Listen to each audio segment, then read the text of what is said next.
Bienvenue sur Faits Inouïs, la chaîne où l'on explore les curiosités du monde qui nous entoure. Aujourd'hui, préparez-vous à remettre en question tout ce que vous pensiez savoir sur les fruits.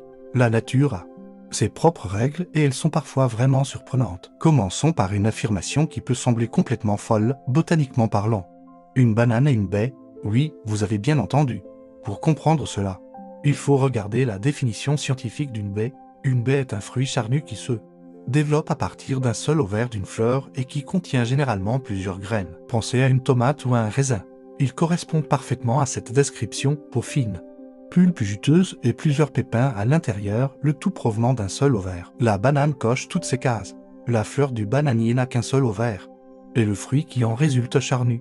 Les petites taches noires que vous voyez au centre d'une banane sont en fait des graines stériles, vestiges de ses ancêtres sauvages. Maintenant, passons à la fraise, le fruit que tout le monde imagine comme une baie par excellence. Eh bien, tenez-vous bien, ce nom n'est pas une. La fraise est ce que les botanistes appellent un faux fruit ou un fruit agrégé.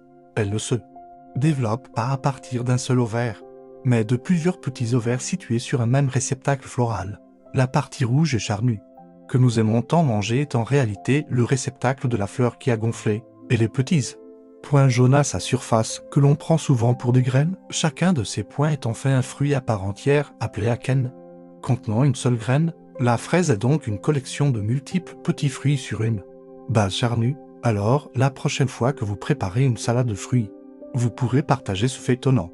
Les bananes sont des baies, tout comme les aubergines, les kiwis et même les avocats. Les fraises, elles, appartiennent à une catégorie bien plus complexe, tout comme les framboises et les mûres. La botanique est vraiment pleine de surprises, n'est-ce pas? J'espère que cette petite exploration vous a plu. Si vous voulez découvrir d'autres faits incroyables et déroutants, n'oubliez pas de vous abonner à Faits Inouïs.